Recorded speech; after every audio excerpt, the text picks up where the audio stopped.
Hello everyone, welcome back to our YouTube channel Bhavna education hub. So friends, आज है हमारा practice session 51। तो चलिए शुरू करते हैं। अपने 25 क्वेश्चंस करते हैं, अपनी ग्रामर को, अपनी वोकैब को स्ट्रॉन्ग बनाते हैं। तो जो भी सेशन को पहली बार देख रहा होगा उस सेशन को लाइक करना ना भूले और चैनल को सब्सक्राइब कीजिएगा।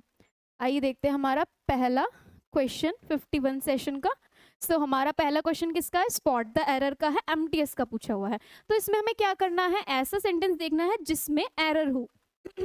I love the taste of fresh strawberries in the summer. ठीक है, she is the winner of the Nobel Peace Prize. Next क्या है हमारा? He is chef who specializes in Italian cuisine. तो cuisine होता है खाना, इटालियन कुसीन। तो he is the chef. So chef क्या है? एक पर्टिकुलर पर्सन के बारे में बता रखा है, एक स्पेसिफिक पर्सन की बात हो रही है, नाउन की बात हो रही है। तो उससे पहले हम द आर्टिकल का यूज करते हैं। लास्ट भी पढ़ लेते हैं एक बार फॉर्मेलिटी के लिए। The earth revolves around the sun. तो ये भी सही है। तो यानी हमारा किस पार्ट में एरर है, किस सेंटेंस में एरर है? सी सेंटेंस में द शेफ आएगा।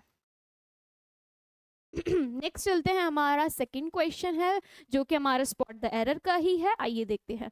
We think of the past history of the world as fixed but of the future as undecided and open to a wealth of possibilities. तो चार आपको यहाँ पे दिख रहे होंगे, वर्ड्स है, कम फ्रेजेस बोल सकते हैं, फ्रेजेस पे अंडरलाइन हो रखी है और चारों में से हमें एक ऑप्ट करना है जो कि गलत है। तो ऑफ द पास्ट सही यूज किया गया है, एज फिक्स्ड सही यूज किया गया है, एज अनडिसाइडेड भी सही है। लेकिन जो ये वाला ऑप्शन है हमारा यानी वेल्थ ऑफ, तो वेल्थ ऑफ समथिंग बताने के लिए हम वेल्थ और जो हमारी प्रपोजिशन है ऑफ, इसका यूज करते हैं, ना कि ओ डबल एफ का। तो ये हो गया हमारा एरर। इसके बाद चलते हैं हमारे थर्ड पे, विच इज हमारा सेंटेंस इंप्रूवमेंट। आइए देखते हैं। आई हैव बिन इन चेन्नई। सो ये हमारा आई है, एक एरर हमने आपको दे दिया है, देखो यहाँ पे आई है ना कि एल। CHENNAI, चेन्नई है यहाँ पर। ठीक है, अब चेन्नई का एरर तो हमने सही कर दिया है। आप बाकी देखिए, तो जो सिंस लिखा हुआ है इसकी जगह हमें सेंटेंस इंप्रूवमेंट करना है। I have been in Chennai since a week but I am planning to return now. ठीक है, तो मैं चेन्नई में रह रहा हूँ एक वीक से। तो जब हम टाइम के बारे में बताते हैं, कोई एक निश्चित एक समय बताया जाता है, वीक बताया जा रहा है, यानी 7 डेज का पीरियड बताया जा रहा है, तो हम यहाँ पर सिंस की जगह फोर का यूज करेंगे। क्या यूज करेंगे? फोर का यूज करेंगे। ये रहा हमारा ए ऑप्शन। नेक्स्ट चलते हैं हमारे फोर्थ क्वेश्चन की ओर, जो कि हमारा CHSL में पूछा गया, sentence improvement 2। Peter was brought in the penalty area. तो यहाँ पर वॉज ब्रॉट इन द, इसको हमें करेक्ट करना है, सही करना है। तो देखो, ब्रॉट कुछ नहीं होता, ब्रॉट की जो हमारी फर्स्ट फॉर्म है वो होती है ब्रिंग। ब्रिंग, ब्रॉट, ब्रॉट होता है। और एक होता है हमारा बाय, बॉट और बॉट, ये फॉर्म है। इसमें काफी बच्चों को दिक्कत होती है, काफी लोगों को। ये है हमारी,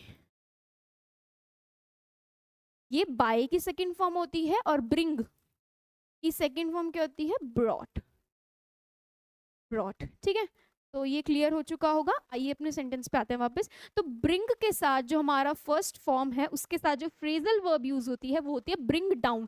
तो यहाँ पर ब्रॉट इन द नहीं, ब्रिंग डाउन तो आएगा, यानी सेकंड फॉर्म होगी तो ब्रिंग का ब्रॉट हो जाएगा, तो ब्रॉट डाउन तो आएगा ही आएगा। तो दो ऑप्शन है ब्रॉट डाउन के बिना। अब देखो, was brought down in the penalty area, तो किसी एरिया की बात बताई जा रही है, लोकेशन की बात बताई जा रही है, तो हम इन यूज करेंगे। तो was brought down in the penalty area. Next चलते हैं हमारे फिफ्थ क्वेश्चन की ओर, विच इज हमारा नरेशन, जो कि CHSL 2023 में पूछा गया है। देखते हैं। Miranda said to her teacher. तो सेड टू किस में चेंज हो जाता है? हमारा टोल्ड में चेंज हो जाता है। चारों में टोल्ड है तो यहाँ से तो लीड नहीं मिली। नेक्स्ट चलते हैं आगे, क्या है हमारी reported speech? I was sick for a day. तो यहाँ पर अगर आई एम होता तो किस में था? ये प्रेजेंट में था, और उससे चेंज किस में हो जाता? पास्ट में। लेकिन यहाँ पर किस में है? ये पास्ट में है, और पास्ट से मोर पास्ट में चेंज हो जाता है। तो देखो किस में चेंज होगा? ये देखो, मोर पास्ट में कहाँ होगा? हैड में होगा चेंज। ढूंढो, हैज में तो नहीं होगा, इज में नहीं होगा, वॉज में नहीं रहेगा। तो चौथा ऑप्शन बचा है हमारे पास, fourth option. Miranda told her teacher that she had been sick for a day, D option. Next चलते हैं हमारे एक्टिव पैसिव वॉइस की ओर। The dog was run over by a truck. तो यहाँ पर हमने क्या यूज किया है? ये हमारा पैसिव वॉइस में है sentence, was plus V3 use किया गया है। और अगर हमारा ये जो सेंटेंस है एक्टिव वॉइस में आएगा, ये किस में हो जाएगा? हमारा सेंटेंस में स्टार्टिंग में subject plus was verb plus verb की सॉरी प्लस हमारा सॉरी प्लस वर्ब की सेकंड फॉर्म वॉज वर नहीं आएगा, sorry subject plus V2 plus object, simple है। और जब ये चेंज होता है तो object plus was were plus V2 plus subject हमारा, और बाय भी लगता है। तो देखिए अब हमारा सिंपल देखना है कि हमें जो रन है, जो थर्ड फॉर्म है रन की, वो उसमें V2 क्या है, V2 यानी रैन। रैन ढूंढ लो कहाँ पर है, देखो यहाँ रन्स है, यहाँ रन है, यहाँ रन है, तो रैन मिल गया हमें डी सेंटेंस में। तो एक ही चीज से, एक ही रूल से हमने तीनों क्वेश्चंस को, सॉरी तीनों ऑप्शंस को एलिमिनेट कर दिया। इजी था। नेक्स्ट चलते हैं हमारे पैराजम्बल की ओर। सो आइए देखते हैं पैराजम्बल। CHSL का पूछा हुआ है, CHSL एग्जाम चल भी रहा है, काफी हेल्प मिलेगी आपको इससे। रंगा इज द अकाउंटेंट सन, ठीक है भाई, होगा अकाउंटेंट का सन। अपना पहला फिक्स है, दूसरा फिक्स है, बीच का हमको झुलमिल करना है, चेंज करना है ABCD में। अब देखो सारे ही ऑप्शन तो हमारे बी से स्टार्ट हो रहे हैं, तो हमें बी से पढ़ना पड़ेगा। यानी Ranga is the accountant son, he is one rare breed of village folk who loved studies. यानी वो अलग था सबसे, उसको स्टडीज पसंद है, ठीक है, स्टार्टिंग यहाँ से होगी, यानी नंबर 1। फिर उसके बाद देखते हैं क्या आएगा। देखो 2 में C है, 2 में D है, दोनों करते हैं। On his return, the villagers smiled around his house to see whether he has changed or not. ठीक है, he had gone to Bangalore to pursue his studies, यानी कि वो पढ़ने के लिए बाहर गया, उसको स्टडीज पसंद थी इसलिए वो बाहर जाएगा, बाद में वापस आएगा। तो C तो हमारे दोनों ऑप्शन BC कट हो गए, BC दोनों में कट हो गए। B के बाद आएगा हमारा ऑप्शन D, क्या आएगा ऑप्शन D। अब D में भी 2 चीजें, AC या CA, तो देखेंगे अब हम। पहले वो वापस आने की बात हो रही थी, हमने रीड कर लिया है ऑलरेडी, ए पढ़ते हैं। He return to his village after his studies were over. तो देखो पहले उसके बारे में बताया, उसको पसंद है स्टडीज, फिर वो बाहर चला गया भाई बैंगलोर परस्यू करने के लिए अपनी स्टडीज, फर्दर स्टडीज के लिए। बी के बाद डी, फिर बताया गया है कि जब वो वापस आया अपनी स्टडीज पूरी करने के बाद, उसके बाद सी बताया गया on his return to the village, मतलब जब वो रिटर्न लौट रहा था तो सभी गांव के वासी उसके घर पर उसको देखने आए कि भाई बाहर जाकर बदल गया है नहीं बदला, तो वो देखने आए थे। तो यानी ए सी फॉलो हो रहा है, तो BD AC is the correct option. I hope आपको समझ में आया होगा। इसके बाद चलते हैं अपने 8th की ओर। देखो 8th बिल्कुल इजी है, CHSL में ही पूछा गया है, पैराजम्बल है, इसको भी पैराजम्बल ही बोलते हैं। इसमें क्या है, देखो वर्ड्स की हेराफेरी कर रखी है, वर्ड्स को अरेंज करके एक सेंटेंस बनाना है, कंप्लीट सेंटेंस। देखो the ashrams use were the sentence centres of the knowledge and learning S. तो आश्रम्स वर यूज, देखो आश्रम्स के साथ क्या लगेगा हमारा, वॉज या वर, तो हेल्पिंग वर्ब उठाते हैं पहले। द आश्रम्स वर यूज्ड, हमारी वर्ब क्या है, मेन वर्ब यूज्ड, पहला नंबर दूसरा नंबर, यूज्ड के बाद एज आएगा as. The ashram were used as the centres, तो जो आश्रम्स थे वो नॉलेज और लर्निंग के सेंटर्स की तरह यूज किए जाने लगे, यूज किए जा रहे थे। तो the ashrams were used as the centres of the knowledge and learning, ये ऑप्शन हमारा बिल्कुल सही चला जाएगा, बाकी सब गलत है। नेक्स्ट चलते हैं हमारे 9th की ओर। हैबिचुअल, हैबिचुअल में बी रिप्लेस्ड बाय। हैबिचुअल मतलब हैबिट क्या होती है, जिस चीज को हम रोज करते हैं, जो हमारी हैबिट में होता है वो चीज होती है हैबिचुअल, यानी उस चीज की हमें आदत है, रोज हो रही है, डेली हो रही है। किसी को सोना उठना लेट पसंद है, किसी को जल्दी उठना पसंद है, फोन चलाना एक हैबिट है, और भी बहुत सारी हैबिट्स होती हैं। तो फिर ये क्या है, कंटिन्यू जो चीज चल रही है। अब इसको हम किससे रिप्लेस कर सकते हैं, देखो स्टेगनेंट क्या हो गया हमारा, रुक गई हुई कोई चीज, नॉट मूविंग। कंटिन्यूअल मिल गया है, कंटिन्यूअल क्या होता है, जो चीज लगातार चल रही है, तो वही क्या हो जाएगा इसका हमारा आंसर। नेक्स्ट 10th क्वेश्चन देखिए हमारा CGL का पूछा हुआ है, फिल इन द ब्लैंक है। The match schedule was disturb due to dash rains. तो जो हमारा मैच का स्केड्यूल है वो डिस्टर्ब हो चुका है डैश रेन, रेन की वजह से। रेन कैसी होती है, देखो पहले तो रेन को कोई प्रिडिक्ट नहीं कर सकता है, कभी भी कहीं भी हो सकती है, लेकिन हाँ थोड़ा सा फोरकास्ट कर सकते हैं। डिटेस्टेबल यानी जिसको चीज को देखते हैं ये तो बहुत गंदी है। इनसीसेंट का मतलब होता है जो चीज बिना रुके लगातार हो रही हो, सीसेंट मतलब रुक रुक के, और इनसीसेंट यानी लगातार हो रही हो, ठीक है। वेनरेबल का मतलब होता है रिस्पेक्टेड। सूदिंग का मतलब होता है टू पेसिफाई, किसी को शांत करना। तो इनसीसेंट यानी बिना रुके हो रही है, और मैच किसकी वजह से रुका, क्योंकि बारिश लगातार हो रही थी। 11th क्वेश्चन देखिएगा हमारा OWS है, MTS का पूछा हुआ है। A person who is skilled in making maps, जो मैप्स बनाने में स्किल्ड होता है हमारा, वो पर्सन बताना है। तो पहला ऑप्शन है मेरा कैलीग्राफर। कैलीग्राफर मेरा वो होता है जिसकी हैंड राइटिंग और जिसकी स्पेलिंग्स बहुत अच्छी होती है, स्किल्ड होता है वो उस चीज़ में। क्यूरेटर होता है भाई हमारा म्यूजियम का देखभाल करने वाला। नेक्स्ट है कैकोग्राफर। कैकोग्राफर होता है जिसकी जो स्पेलिंग्स है, अपनी राइटिंग है जो बहुत बुरी होती है, बैड होती है। Cartographer is the one who is skilled in making maps. D option. 12th पे चलते हैं अपना OWS, easily set of fire, जिस पे जल्दी से आग लग जाए, जैसे पेट्रोल है एकदम आग पकड़ लेगा। इनोकुअस होता है नॉट हार्मफुल, जो हार्मफुल नहीं होती है चीज़। इनग्रेन्ड होती है जो एक ऐसी व्यक्ति की कोई हैबिट या फिर ऐसा एटीट्यूड जो काफ़ी टाइम से चल रहा है और उसको चेंज नहीं कर सकते। नेक्स्ट है इनफ्लेमेबल। इनफ्लेमेबल क्या होता है, जो चीज़ जल्दी से आग पकड़ ले। और मेरा इनिमिकल का मीनिंग क्या होता है, जो चीज़ हार्मफुल होती है। नेक्स्ट चलते हैं हमारे इडियम्स की ओर। The company was on thin ice. जो कंपनी थी उसके बारे में बताया गया थिन आइस। थिन आइस का मतलब होता है रिस्की सिचुएशन में है, दिक्कत में है। Options in a situation of comfort no, forcing itself to collaborate no, अपना depending on business competitors, in a precarious और रिस्की सिचुएशन। तो कैसी सिचुएशन में है कंपनी, रिस्की में, on thin ice. Idioms important है, आपको बार बार बोला जा रहा है, इनको याद रखिएगा। Next, the executives were running around in circle without any success. तो जो executives थे वो गोल गोल गोल सर्कल में घूमने जा रहे हैं, बिना उनको कोई सक्सेस नहीं मिल रही है, उनको कोई मतलब रिजल्ट नहीं मिल रहा है जो कि उन्हें चाहिए, डिजायर रिजल्ट। ठीक है, तो गोल गोल घूमे जा रहे हैं और काम यहाँ होना है। तो इसका मतलब है किसी चीज़ में तुम एफर्ट्स पुट कर रहे हो और रिजल्ट तुम्हें मिल नहीं रहा, तो यानी कि वर्थलेस है वो जो काम तुम कर रहे हो। Achieving maximum mileage no, suffering huge profit and loss no, succeeding accomplishing the target the option, putting efforts into something that does not give a worthwhile result। ठीक है, तो अपने efforts put कर रहे हो, रिजल्ट कुछ नहीं मिल रहा है, तो क्या हो गया हमारा running around the circle. Next चलते हैं हमारे सिनोनिम के, कंपेल। तो कंपेल का मतलब होता है टू फोर्स समवन या समथिंग टू डू समथिंग, यानी किसी को कोई चीज करने के लिए फोर्स करना। ठीक है, दबाव डालना। अब ऑप्शंस देखिए, अलाउ, कोई चीज अलाउ कर देनी, स्टॉप, रोक देना, गिफ्ट, दे देना कोई चीज। ऑब्लिगेट का मतलब होता है किसी को मॉरली या फिर मॉरली किसी पे दबाव डालकर या लीगली कुछ चीज कराना। ठीक है, ऑब्लिगेट लग जाएगा इसका परफेक्ट सिनोनिम। नेक्स्ट चलते हैं अपना डिराइड की ओर। Although the new fashion trend was quite popular, some critics were quick to deride it as a passing. तो सॉरी, डिराइड का मीनिंग होता है मेरा किसी का मजाक बनाना, किसी को डिसरिस्पेक्टफुल वे में उसका मजाक उड़ाना। ठीक है, पहला ऑप्शन है मेरा रिडिक्यूल। रिडिक्यूल का मतलब भी क्या होता है, किसी का उपहास उड़ाना, मजाक बनाना। फार्सिकल भी होता है, एब्सर्ड भी होता है, इसके सिनोनिम है एब्सर्ड, लिख देती हूँ फार्सिकल। ठीक है, ये दोनों इसके सिनोनिम है अपना रिडिक्यूल के। आंसर हमें मिल ही चुका है। हेल और अपलोड का मतलब सेम होता है, किसी को प्रेज करना, किसी की प्रशंसा करना।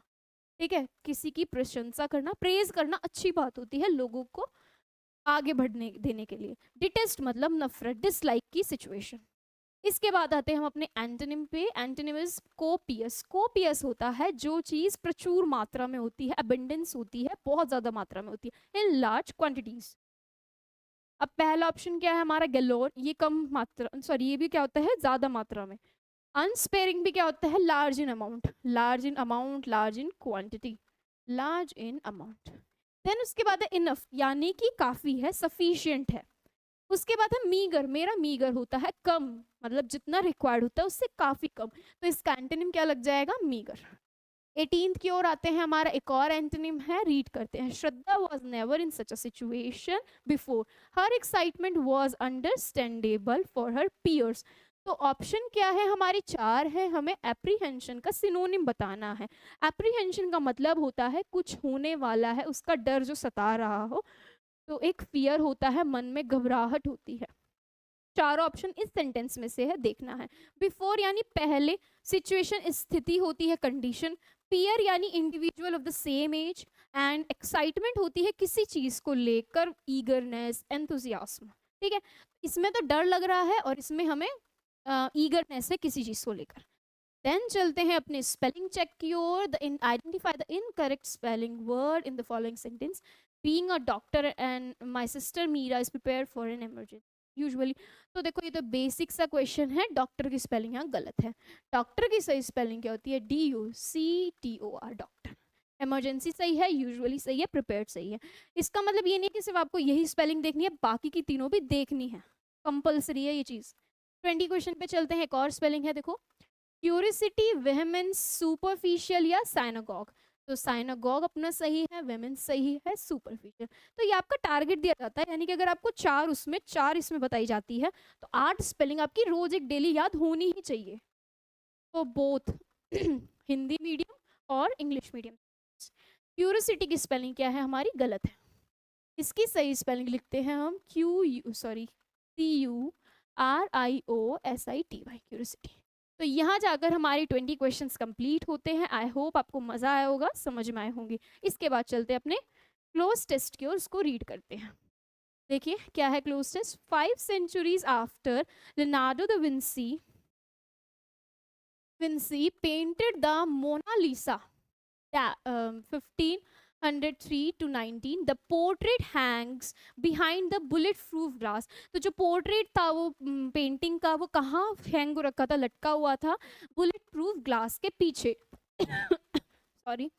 Dash the Louvre museum. Museum के बारे में बताया गया है। तो म्यूजियम के बारे में बताया हुआ है। एक हमें क्या दे रखा है? एक प्लेस दे रखी है, एक लोकेशन दे रखी है। तो with in the museum, beside the museum, toward, outside. तो म्यूजियम के अंदर ही होगा, तो म्यूजियम के अंदर के लिए हम क्या यूज करेंगे? Within the museum. Next चलते हैं।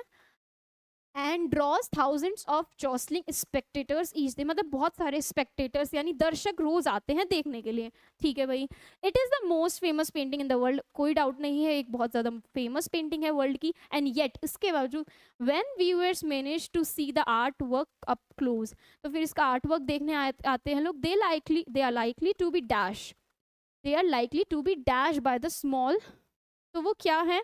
लोग क्या हैं? दे are likely to be dash by the small subdued portrait of an ordinary women. तो उस पोर्ट्रेट के अंदर क्या है? एक ऑर्डिनरी वुमेन बनी हुई है, जिसको देखकर सब क्या हो जाते हैं? To be dash. देखो, कंपोज्ड, अनवेफ्ड या बैफल्ड या फाइन। बैफल्ड का मतलब होता है मेरा कंफ्यूज हो जाते हैं, पजल हो जाते हैं, इसमें ऐसा क्या है, मतलब इसके अंदर कुछ मिस्टीरियस चीज छुपी हुई है, तो उसको देखकर कंफ्यूज हो जाते हैं भाई। इसके बाद चलते हैं। फिर she is dressed modestly in a translucent well. तो वो एक, उसने मॉडेस्टली मतलब नॉर्मल एक ड्रेस मतलब पहन रखी है, translucent well, dark ropes and dark colour की है, एंड नो ज्वेलरी, कोई भी ज्वेलरी वेयर नहीं कर रखी है। Much has been said about her smile. काफ़ी कुछ ज़्यादा बोला नहीं गया है उसकी स्माइल के बारे में। And gauge, but viewers still might wonder what all the dash is about. मतलब फिर भी उसके बारे में बहुत ज़्यादा लोग बोलते हैं कि क्या है इसमें। तो all, what all the dash is about, what all the फुस, अनईज, केविल या सेंचर। तो फुस का मतलब होता है मेरा कि इस पेंटिंग में ऐसा क्या है जो लोग उसे देखने आते हैं, ये इतनी फेमस है। नेक्स्ट इसके बाद क्या आएगा मेरा?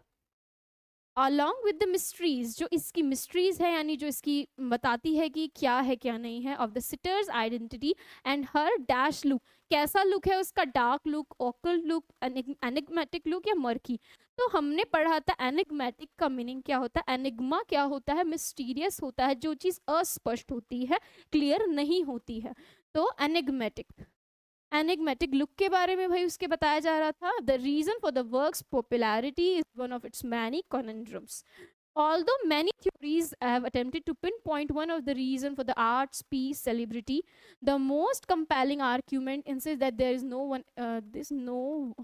one explanation. तो यानी इसके बारे में बहुत ज़्यादा थ्योरीज दी गई है, बहुत ज़्यादा इस आर्ट पीस के बारे में बताया गया है, आर्ग्यूमेंट बताई गई है, और बोला गया कोई एक्सप्लेनेशन नहीं है। द मोनालिसास फेम, जो मोनालिसास का फेम है, is the result of many chance circumstances combined with the paintings dash appeal. ठीक है। तो लास्ट में ये क्या बोल रहा है? जो Mona Lisa is the result fame, मतलब जो रिजल्ट है इस पेंटिंग का, chance circumstances combined with the paintings dash appeal. तो किस अपील की बात कर रही है? Inherent, focal, limited, logical. तो इसमें आएगा इनहेरेंट, यानी कि जो चीज़ पहले से चली आ रही है, जो चीज़ हम अडॉप्ट कर रहे हैं। ठीक है। तो यहाँ पे था ये हमारा पूरा क्लोज टेस्ट एक पेंटिंग के ऊपर था। सो आई होप आपको सेशन पसंद आया होगा। मिलते हैं आपसे नेक्स्ट सेशन में, 52 सेशन में। Thank you everyone.